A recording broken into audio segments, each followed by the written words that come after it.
So welcome everyone to our 11th meeting of the lecture series Young Prototypes. Welcome to our guests Aflpmw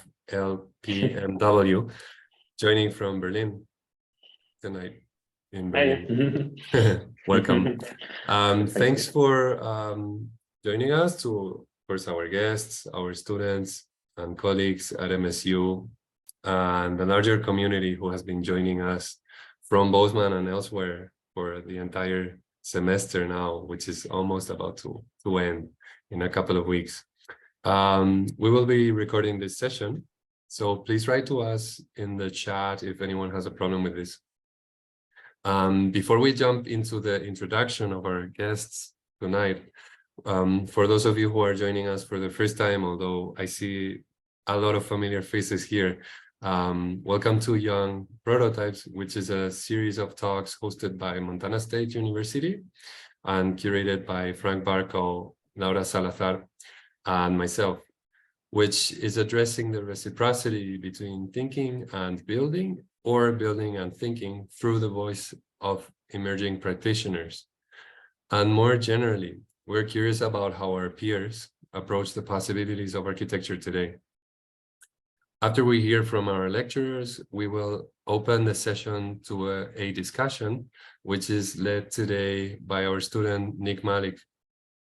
Everyone is welcome to participate by raising your hand on Zoom or by writing in the chat. So our guest today, Aflpmw, is a young architecture office based in Berlin, led by Ariane Freund, Leonard Palm, and Moritz Gitzkoek. We have to admit that we've been fans of their work since 2019, more or less, when we discovered their proposal for an affordable housing competition in Germany. We found their paper models delightful and informative of a way of working, which is both rigorous and free-spirited. When we thought of this lecture series, we knew that we wanted to have them joining us, as we are curious about how these working processes and methods intersect with building buildings in the context of a city like Berlin today. Perhaps the title of their lecture, Models, Spaces, and the City, is pointing towards that intersection between representation, process, and the built environment. Aflpmw described their own practice as one which aims to generate joy in architecture. Indeed, it is a great joy for us to have Ariane and Leonard joining us today, and we deeply appreciate the opportunity to see their work up close. Please, guys, take it away. Okay, thank you so much for the introduction, and very happy to see all of you.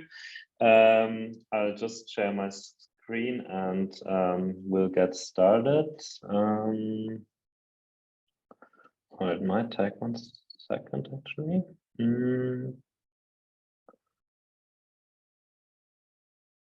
So,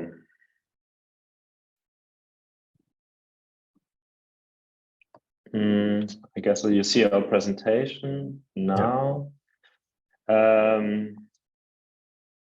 And now also in full screen. So, yeah, thank you very much for the opportunity to talk today. We wanted to talk about, as a young practice, how we work on a daily basis, how we how we start projects ourselves, and how we develop ideas in the process of these projects. And we gave it a title, our lecture, Models, Spaces, and the City.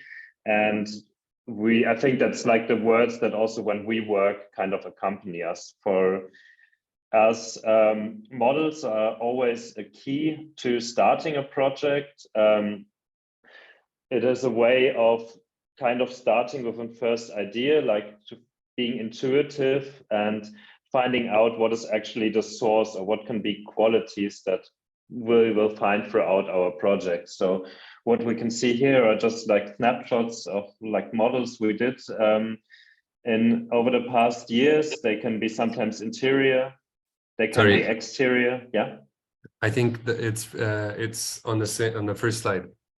It's on the first slide. I'm sorry. Yeah. Okay. maybe in this case you have to stop sharing and share again. Okay, let's do that. Oh, now we see it. Now we see it. Okay, I'll just go to full screen again. We see all the models? Yes. Okay, great. Thank you. Yeah, so this is just the first part. So we work a lot with models. I think for us it was always important also how we studied architecture, that in the end you do need like a strong idea of a space that you want to inhabit. I think when you do like big projects, it's quite easily to get lost in some systems in a certain way of reading the brief. And I think for us, the core is always, okay, what is the singular space? What are the qualities we want to achieve? So in these collections, some of them we will show later when we go into the specific projects. But yeah, we see interior shots mostly of housing projects, which is our biggest interest, and also different studies of how facades can intercept with the city and how we can there create a context. I think the second, what is always important for us, which is actually really connected, is to draw detailed plans, to think of a singular room, to think of specific qualities, and to think how that can contribute to a project. So what we always do with the project, we build a model. We like to build these interior models. We like to work on the facade in varieties. And we also like to develop plans and like draw them quite early, on a quite early stage, quite detailed, to actually understand what these can contribute to the whole project. So while these are the really small scales that we work on, we actually come from different backgrounds as well. Like what we were working in before. I mean, I worked quite pragmatically in execution planning and architecture. But for example, Moritz, that is not here today, unfortunately, he worked more in project development, which means like to also kind of start a project from the beginning on. And I think when we did our master thesis, we also did it together, the three of us. The question was, how can we create cheap housing opportunities within Berlin? And what is actually, yeah? The screen is frozen yeah? again. Yeah, we are still at the model page. Oh, that's a shame. It's when you go full screen, it's when it freezes. So if you don't go full screen, and if you just, like right now, we see it perfectly. Okay, right. We'll just stay like this, I guess. Yeah, maybe that we see it well now. We're in the screen with the images. With the different fragments, yeah. So these are exactly, as I described before, different fragments of Berlin. So for us, exactly as I described, so we thought, how can we actually make affordable housing of specific qualities possible in Berlin? That was kind of our task that is always like in our head, in our daily practice. And for us, it also means to actually see the profession of architecture a bit differently. So architects, at least in Germany, we don't really know maybe how that is in the US, they start quite late within a project. So first there is a project developer that makes a brief that kind of defines the financial scale of the project, that defines the program, the users, and all these other topics. And actually, what we think is that architects need to start early in the process, because we do believe that they are the better project developers. So actually, a part of our practice is always to scout the city, to find specific qualities, and sometimes maybe also not so known areas, and to also try to start projects ourselves. So what we can see here, what was a focus of, for example, our master thesis are a lot of industrial sites in Berlin. I mean, Berlin has a very interesting urban fabric because of it used to be divided in West and East Berlin.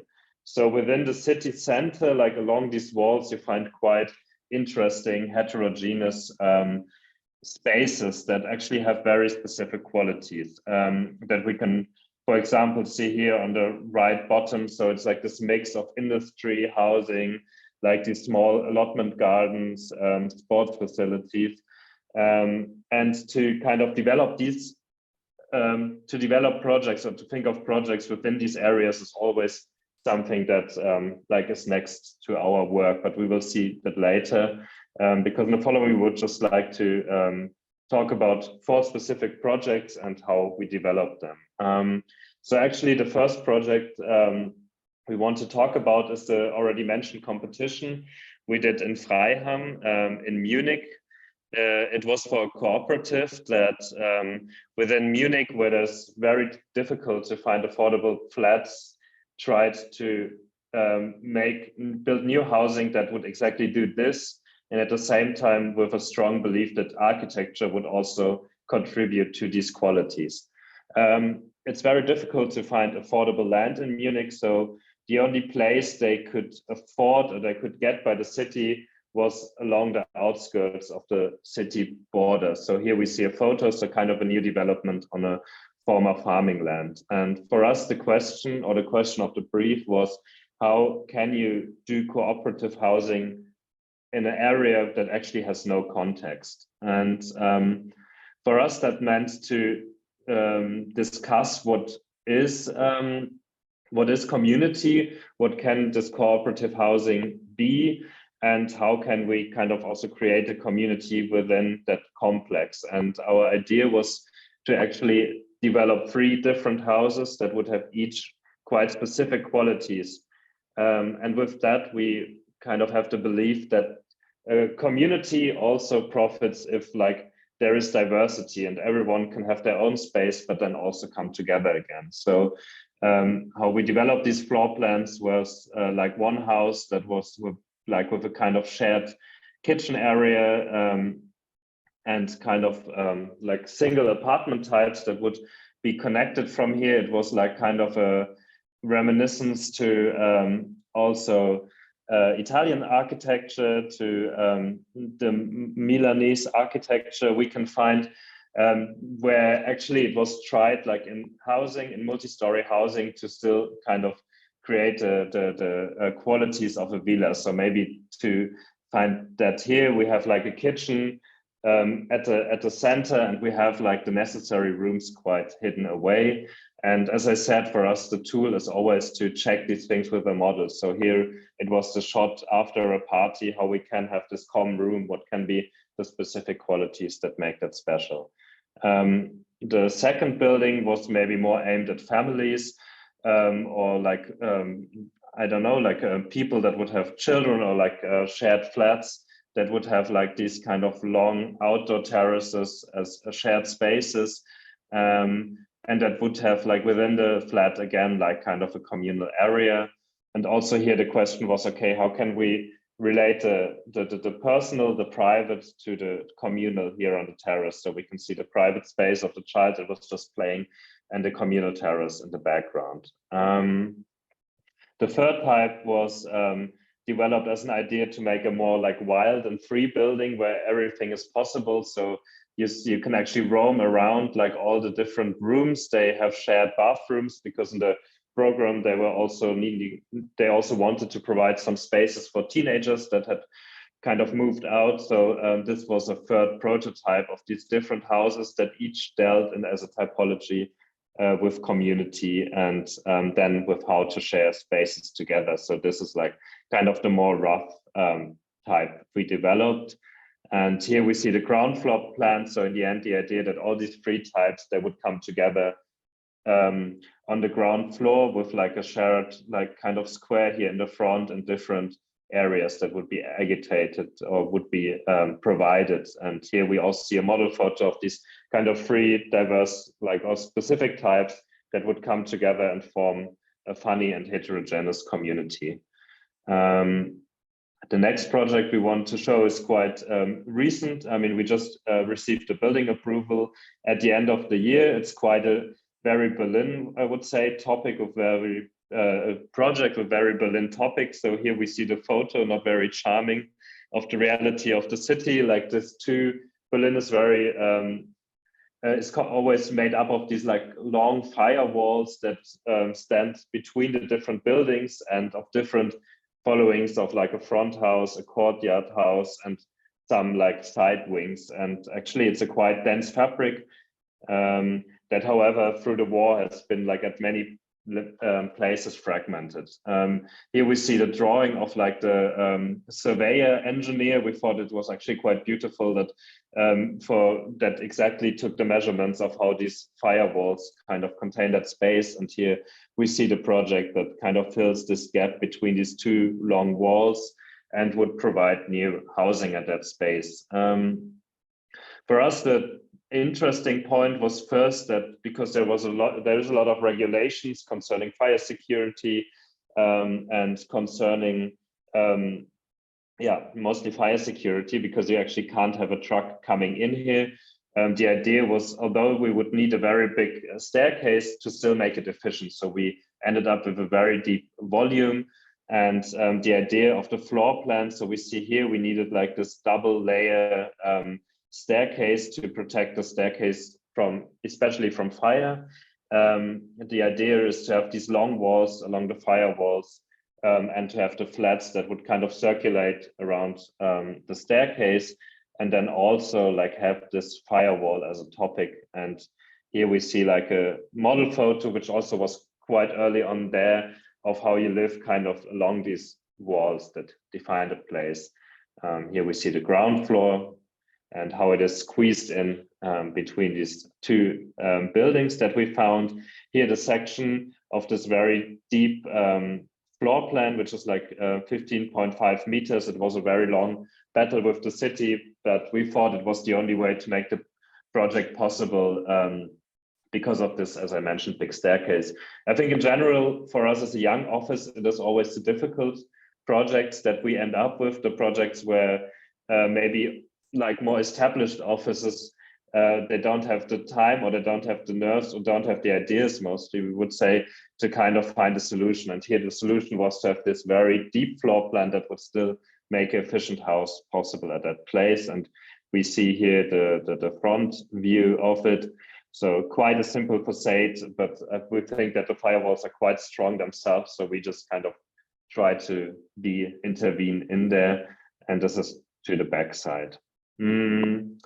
As a third project, we would like to show one that is being built at the moment. It is in the beautiful surroundings of Berlin, in the forests kind of environment, where a young family bought a plot with an existing building and wanted to move there together. It was a really long process. So here we see the existing building already with 2 extensions that we did. We see like an existing garage building and like a small bungalow we built down here. Actually, the first step to live in that forest for that family was to make it inhabitable. The question is, how do we get water? What happens to the wastewater?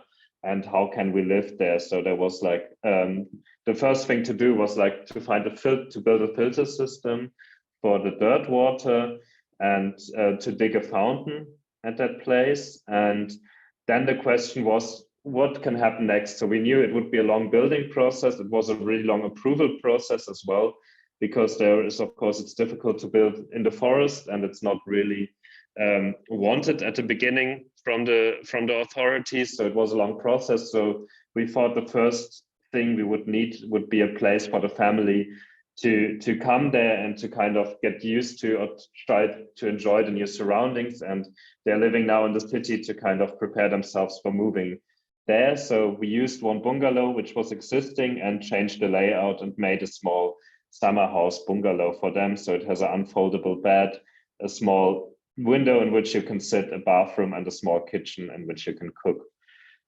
So we see here like the shot of that small hut, how it's used for cooking, and which is like always very frequented by the family, which is nice to see.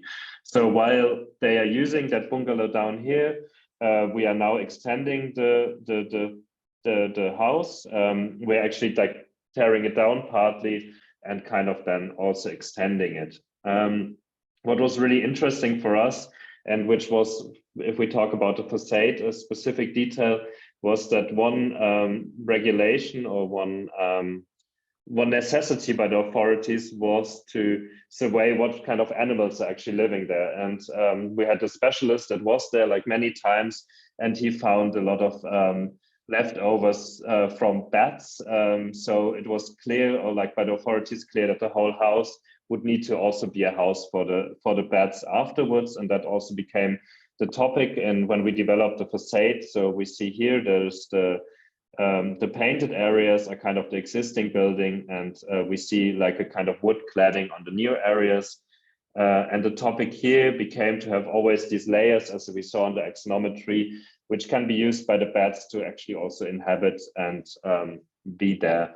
It is like quite a light wood construction with insulation in between that is kind of added to the existing structure. Yeah, so actually that's already the last project, or the last kind of thing we wanted to show is like how we also start like sometimes from like a fun moment. Here we see we did a lot of studies when we moved to our new offices of how we would like come together and what kind of furniture we would have. And at some point this lack of a table emerged, which kind of always was staying with us. So here we see a model shot, and which was kind of developed in that table that we did as a series in many different surroundings, and also in our own office. So recently we did an office transformation here in Berlin, where we kind of always around these tables like made different meeting rooms. So we can see here, like with these transparent walls, how we subdivided singular spaces. Here we can see it as well as meeting rooms. Here we see like one of these tables as a big version with which you can roll around. So for us, this topic of a table is always interesting, and we like the idea that you have actually always one strong object. That's also how we see architecture, which then can be used quite differently by the people inhabiting it. There's a different one that we've like that is seen on the streets, and yeah, I think that's already our end. That's our small office where you can also see the table, and inside there that was our first mock-up, and where we sit on. So we are quite a small office. We're actually 3 founders. We have like 1 or 2 interns, and we sit in that small space and build models and work together on that table and eat that together. And yeah, I think with the presentation, we just want to give you a small insight how we work as an office. I mean, I think we couldn't show, like many of our projects are still in the making right now. So I think we will have to come back again to show exactly how these turned out. I mean, in Berlin, as I said, we mostly work in the Berlin context. We work a lot in difficult situations, as you saw in the Courtyard House.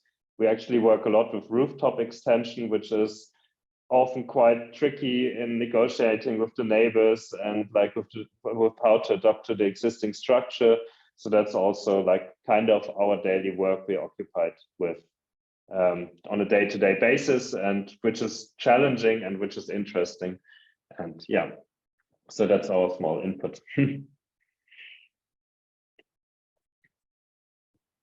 Thank you. Thanks so much. Nick, do you want to jump in?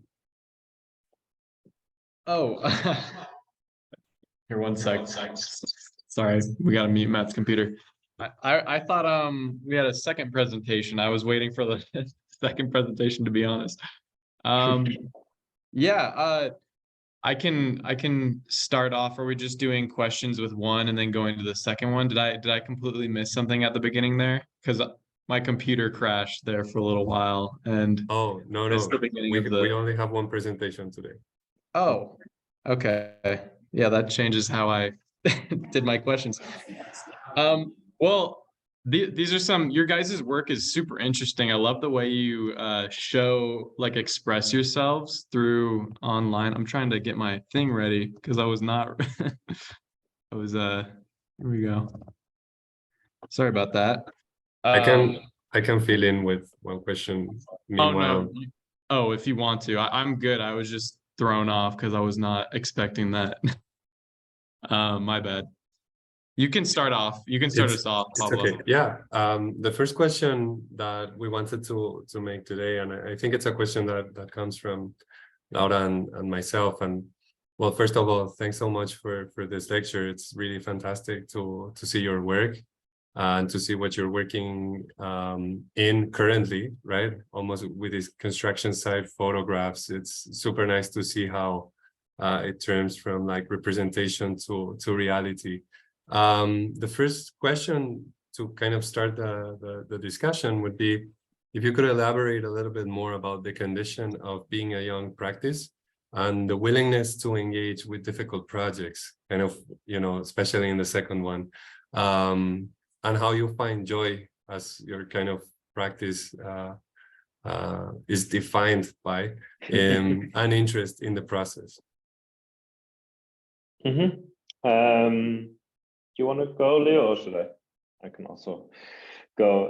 Yeah, I think for us, how was it? I mean, for us, I think it was quite helpful as we showed at the beginning, like this relation with the city and going around the city and talking to people and trying to find out, this is an interesting place, who owns it actually, and who is here, and asking neighbors, like, have you seen the owner, and getting in contact with people was definitely for us a very important starting point, like also as an office, because through that somehow we managed to engage with people, also with clients that we would normally not have found. So I think maybe that's interesting. So in general, I think doing competitions as we did at the beginning, it's quite difficult as a small office because it's a lot of work and it's very difficult to actually, it's a very big investment to do at the beginning. So I think for us to engage with just clients or find spaces and try to hunt them down,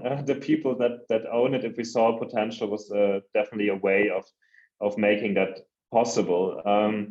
I mean, I think in general about joy always has to do with limitations. I mean, joy always comes from having a limitation and kind of solving it. So that was also, I think, the project in Wiesenstraße, like between the firewalls, is definitely also an example for that. And we also believe that there is not the right architecture, but it's great to have a variety, and it's always good to have like a specific idea. I think that's also what we try to do with the models. You know, there's not the right solution to that, but as long as there's a strong idea, like a strong spatial and good spatial concept, everything is interesting. And actually, it's nice to be also challenged by your own living surrounding. Guess I can say that to it.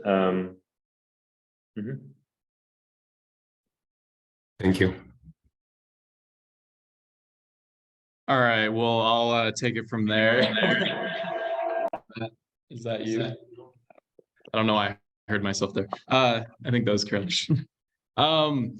So I'm really interested in the way you guys like show yourselves on, like, as I was doing research on you guys, I was like, your graphics and your like your website layout, from all those aspects of the way you guys are expressing yourself. I'm curious to hear about how that came about, and how you've evolved your I think what really stands out to me is your style of and I don't know if style is the right word to use, but the way you guys are showing your project before it's built through your model making. It seems like a really like super detailed, super large part of your design process. I'm curious to hear a little more about how you guys go about doing that and end up with those awesome renderings, if you could call them renderings. Yeah, I guess like if you talk about our website or in general, we don't really believe so much in authorship and architecture. So we always believe in fragments and collaging and finding stuff and putting it together. So we actually like to use a lot of time also just to browse around and to look for references. We're also not shy of using references that we like. We think that's the right way to work with architecture. It's not like an art or something which is very individualistic, but it's always, if there's a good idea, it should be shared and it should also be used. And I think that's also through our website, what we kind of try to show there is, like, in the end, every project is always a collage of different ideas and of different moments. And there shouldn't be like this clear, or maybe quite often in architecture, I think you try to give this clear, coherent idea of how something was developed, and then at the end, it's like, okay, and the only right solution was this. And actually, we don't believe in it. We think it's a much more dynamic process where you kind of, tear down, look at something, get something new, interchange something. So I can say that about it. I mean, for the models, for us, it was also a nice way to work together on something. I think if you're 3 people, or even in an office, if you're more people, I think it's quite often easier to, if you have a physical model, no one can pass it. If it's us, or if it's someone that is working for us, or someone that's visiting, no one can pass a physical model. So it's always a start of a discussion, I would say. And it's also a nice way, especially if we talk about facades, a very nice way to have the model there and to kind of just try out different things. So if we look at this house with the firewall, for example, we had like a lot of variations of facades. There were always like sheets, and we kind of just put them on there and on there and on there till we thought at some point that this was right. So it's a very nice integrated process, I think. Yeah. And also a quite intuitive one as well. And also, like, especially for the interior models, it's actually also quite a quick and dirty process of building them, which is also very joyful for us to just like have a look at it, take a shot, be very happy or not as satisfied as we thought, and then we just like put another color to the columns, and then it somehow fits. And that's kind of a nice way of communicating. And we have quite a lot of like photos of variations on our phones, which shows that we are just like trying to communicate through those kind of shots and like looking into the models and being quite happy about this and sharing a new angle. So it's not like this finalized photograph, but more like a work in progress, and then we kind of agree upon a certain aesthetic and a certain way of representation. About, in this project, for example, the light situation somehow struck us, and then we thought, okay, that's actually an interesting shot. Yeah, cool. I think it's such an interesting, like, effective way of showing like just the core concepts rather than getting at exactly what it's going to look like. And it's really impressive how like real those images are. And I'm super interested in that way of expressing your projects. I'll hand the microphone over to Cole. He looks like he has a question for you guys. Yeah, thanks. First off, I just want to start by saying thank you both. Thanks to both of you for your time and presentation today. I was curious on that third project, how you negotiated with that existing building, kind of what your thought process or design process was in working with an existing structure. Yeah, actually, it was quite interesting. So at the beginning, it was the as we see, like the house here with the roof was the area that was already built kind of before by a house, and it was clear if the family would move there, they would need some more space. So it's really teeny tiny. So the question was, how much more space do they need? That was a long process. In the end, we agreed with the authorities. We used the social housing standards on them, and that would mean that we can do this extension. Leonard, I forgot how large they are, but I forgot a bit the square meters, how much it was, how many square meters we were able to add in the end. So it was really around 50. Small. Yeah, it was really small, long negotiations. I mean, what we did, like the whole plot was full of different garages and so on. So we kind of said we would unseal more surface than we would seal. So that was like a given objective of that, and that's how we ended there. I mean, we also tried to do that. If you see in the facade, the surrounding is like kind of level, how do you say, is like kind of raised from the ground. So we also try wherever we go not to seal new surface and kind of let the air breathe. I mean, we don't have, like, unfortunately, like floor plans here, so it's difficult to explain exactly how it's organized on the inside. But yeah, so we basically have this one large extension which we did, which has the master bedroom with a small loggia in it, and at the bottom, like an extension of the living room to create one more generous space, which you couldn't find before. And on the other side, we have like, there was an existing one-story extension already from before. And on top of that, we made a new like sleeping room as well. So that's kind of the extensions. And they kind of negotiated with the existing trees and tried to kind of squeeze in their way around it. And then I might have missed this, but what is the existing kind of structural material, and then what is the new one that you guys added on? Yeah, so where we can see that, I mean, the existing is like this brick, how do you say it, just brick, which was a bit interesting. I mean, here you can see it a bit somehow, no one expected that, but when we started opening these walls, we actually saw that it had air in between it. And apparently in the 1930s in Germany, people had their first starts trying to think of how can we insulate a house. So that way they tried to like have an air layer between two bricks to kind of find their first ways of insulation, which actually for us made the building process a lot more difficult, but that's how it is. So in these areas, we just add like insulation on top and plaster. And we actually like this Zwischenraum, like this intermediate space between the bricks, we like kind of fill with insulation material. So you can just kind of blow it in and then fill it up, and then you insulate it from the outside.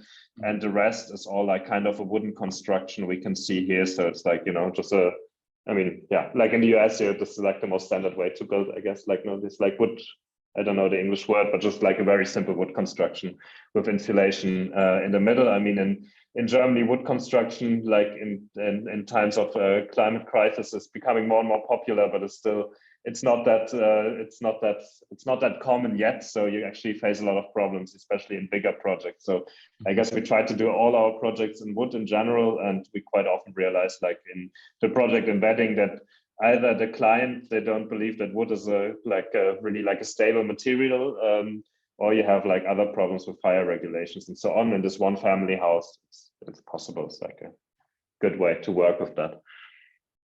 Yeah, thank you. No, I think those photos of the brick kind of deconstructing, as well as these drawings here, are really interesting. So yeah, thanks for explaining that process. Sure. Yeah, it's super cool seeing this that project in particular, and it makes me curious, how involved are you guys with that construction process? Are you guys like getting in there and working with them, or is it more of like they're ripping it apart and you guys are figuring it out along the way? Because it seems like a really challenging kind of a process there. Yeah, I guess in that specific, I mean, that's kind of the first project. I mean, we just talk a bit about how it is as a young office as well. I mean, that's the first project we are building, or we started building. It just takes so long that it's still around. And I think it was for friends of us. So we kind of like Moritz is friends with the owners, and we kind of, the planning process with friends can always sometimes be difficult as well.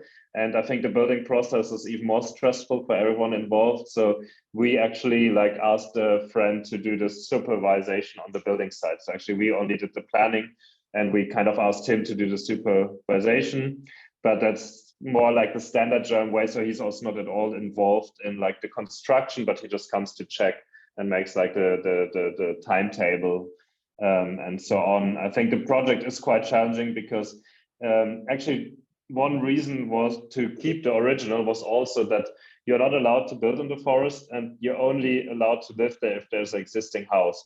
So it was clear that if during construction the house kind of collapses, that's also what the authority said, then the approval would be gone and like the plot would be kind of useless. So it's quite a delicate process to dismantle this house and to kind of change everything. So we were happy to have someone else also involved who doesn't have a personal relation to the owner. Yeah. Wow. And there was like there was no exceptions for that. Like if there were to be, there weren't any new developments around there or anything that were going on. Like you said, if it collapses, you can't build there anymore. Like yeah, like, exactly. Yeah, pretty much. Yeah. Interesting. I mean, Germany, yeah, there's like there's like the interior spaces, which is in cities and villages and so on, where you can build, and everything that is not there, you're generally not allowed to to build anything, and the only exception is if there was something before, if you're a farmer. And I think there's not really anything to negotiate around it. So they kind of try to stop sprawl somehow in the countryside. Yeah. Would be interesting how that is in the US. I can imagine it has like a really different history of like how to kind of inhabit land as well, and very different. Yeah, I'm not knowledgeable enough on that, but yeah, that leads me to my my next question then. I'd love to hear about like if you guys have experience elsewhere. I'm curious, like, how has your experience in Berlin versus maybe, I don't know, elsewhere informed how you guys do work, or is your focus mainly been in Berlin for your career, your entire careers? I'm curious how that's affected you and your work. Yeah, I guess I mean first, yeah. Do you want to say? No, go on. No, I guess we have to say we're quite young. So the first project we showed that was still like kind of in uni, and we just did it as a wild card. We just pretended we are architects and handed it in the competition. So and luckily they didn't check, so they still awarded us kind of a prize, and just realized afterwards, and we're really unhappy. But anyway, so we actually did kind of found our office straight out of uni, so we don't have too much experience. I mean, Moritz used to work in India for a year, but I think I have mostly been in Berlin. And I mean, I guess it has also been like kind of it's interesting that as an architect, even nowadays, like this, you still kind of need this local connection quite often. Like you need the local connection because you need to bring so many people together. You need to have the clients, you need to have the workers, you need to have like the other engineers. So in the end, actually for us, it proved quite helpful that we have this kind of local connection, like, and which we could build up for years, and for which we also have like just a certain network. So yeah, actually always based in Berlin, and always very like the specific Berlin questions that every city has. Every city has their own kind of things, I guess they work on. So in Berlin is a lot rooftop extension and this densification within this fabric that we try to, I guess, show with these firewalls. So like this Berlin kind of blocks that are kind of like through the wall somehow. Yeah, it's quite a specific fabric, I guess, in which you move around. Cool. Well, I would like to, I don't know if anyone has any other questions here. I could pass them.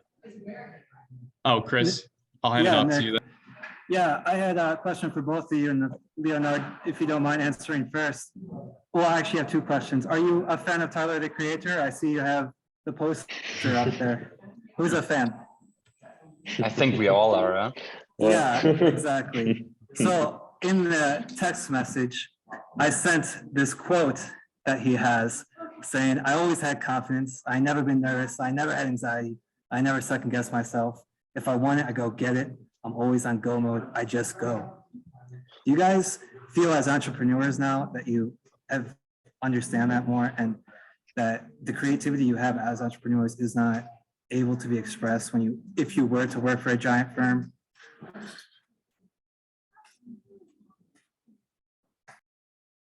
Maybe you can reformulate, re-ask the question, because you were kind of like cutting off right after you read the quote.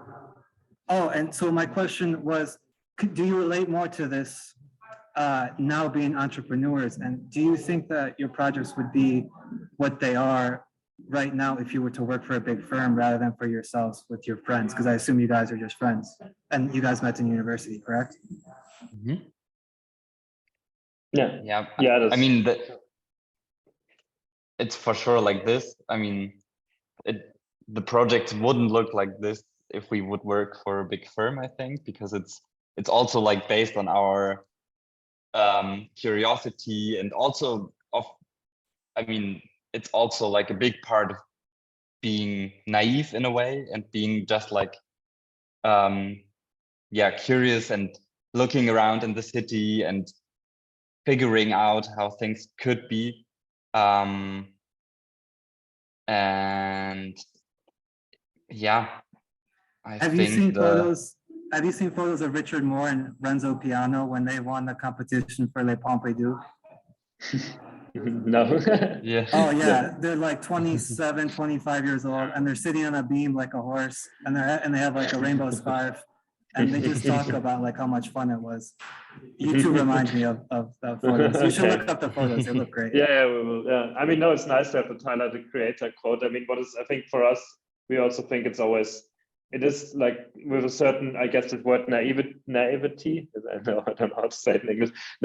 Naivety is always with that you actually get quite far, because you realize like when you start something yourself that in the end everyone is just pretending to know, and you kind of figure out if you're in the position that you like have your small own office and you talk to the other people that have an office, you actually realize everyone is just making stuff up half of the time. So you realize if you do that as well, you actually get quite far. And I think you also kind of in a certain way need to be a bit brave or crazy to do it, because you just don't know so little. But actually we think that it's actually like possible, because a lot of people maybe don't see the chance that if you just go for it, quite a lot is possible.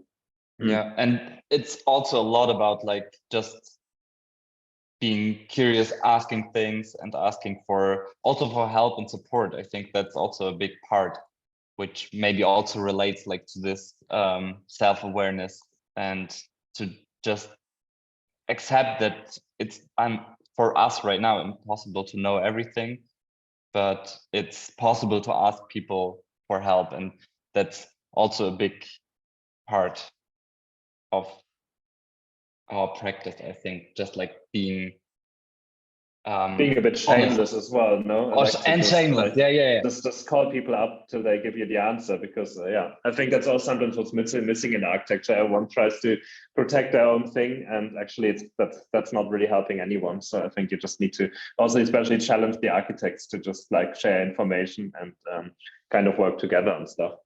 Yeah, and being a bit bold in a way.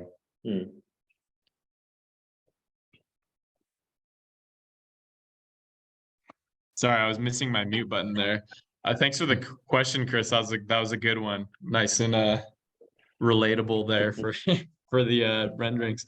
Matt, we'll pass it on to you. Hi guys, I really enjoyed the presentation, and like everyone else saying, like, thank you for sharing with us. But so part of this class is actually that we're like writing a manifesto, and generally what mine is kind of talking about is this like is very similar to one of your projects. Is this like cohabitation with animals and people, and like kind of designing for them as well.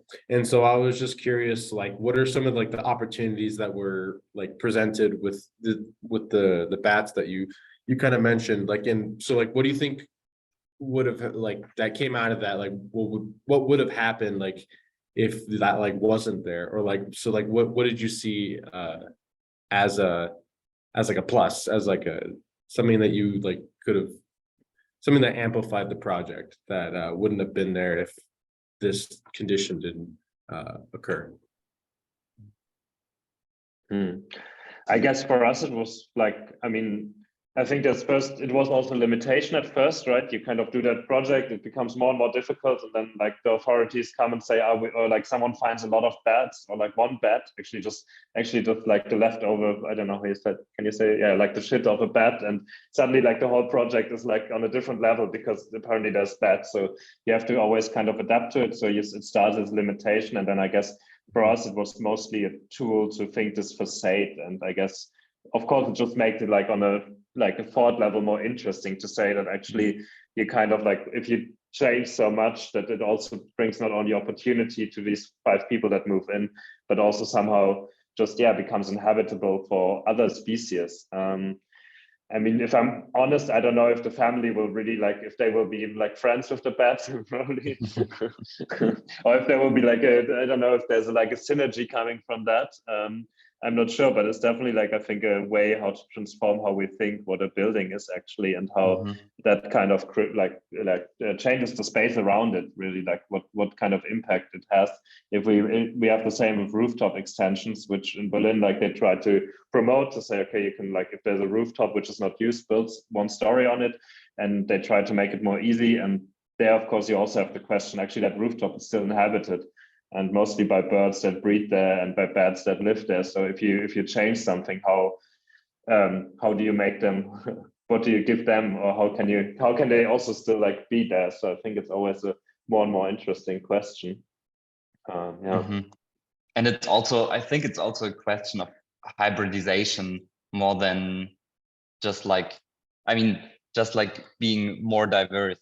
That's actually a good thing for the city to just like allow more species to participate. And I mean, for the building, the bat house, we did actually the layering of the facade was already there when we found out about the bats, and now it's quite a happy circumstance to have them there and to just like also have this funny moment of figuring out, okay, there could be actually a use of this, and we can just like generate a new layer of joy for another species, just like by reframing the already existing design, which was also a nice thing.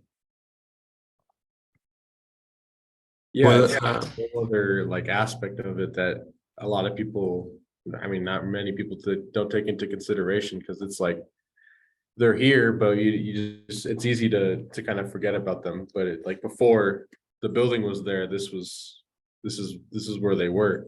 So it's I think it's important to take that into consideration. And I know that like with like in Germany, there's a lot of like sustainable practices kind of like built into the code. Is that correct?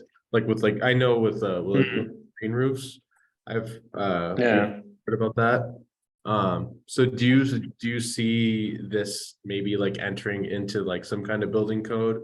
Like for example, like also in the UK, like the use of like bee bricks and stuff like that. It's already starting to enter into requirements as providing. So do you see that happening in Germany at all?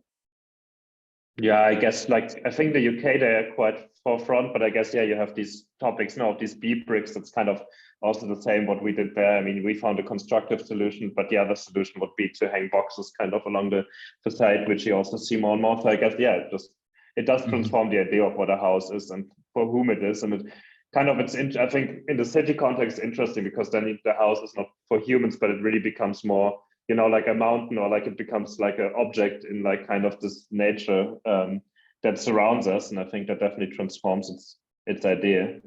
And that's super great. I mean, I guess it's different. Right now, I mean, as you said, Germany has a lot of regulations, but I think it's for the cohabitation and a lot of the ecological aspects. It's also a lot about certification and like subvention. State supports or like So that's also actually quite an interesting new thing, which opens up possibilities for us as architects to just like promote certain bit more progressive ideas to clients and to present the possibilities. So we have a bit more of design freedom there. Yeah, I guess also a chance now for architects. I mean, architects are experts, so everything becomes more and more difficult to build, definitely in Germany, because you have more regulations about sustainability and so on. And actually, it really is like sometimes becomes nearly impossible. But it is definitely a nice thing because it does need expertise, and I think that's also challenging. But that's also something I think we as architects are the people that can actually like think like that and include bring these different topics together, which maybe you can't do if you just like prefabricate. So it's really beautiful to see how you look directly around you to kind of see context in a new way, and even produce kind of your own reality, right? This world with, you know, which exists in these fantastic model images, and all the way from kind of stuff that you were talking about, like going to looking for clients, right? To interpreting the kind of possibilities for architecture within these super limited conditions, right? And yeah, we're gonna let you go. because we do appreciate your time, and we know that it's way past midnight in Berlin. So thank you so much, Leonard and Arian, for joining us, and really looking forward to see more of your work in the future. And thanks for sharing also your time and this discussion in such an honest way with our students and us. Yeah, Cool. thank you so Thank much you. to get to know you all, and Yeah, hope was a to see you pleasure. at some point. If you're in Berlin, you'll find us, and Thank you. hope you come by. Okay. Thank Yeah. you. We will. Thank you very much. guys. Okay. Cool. Yeah. Bye-bye. Bye-bye. Thank you. Ciao, ciao. Bye.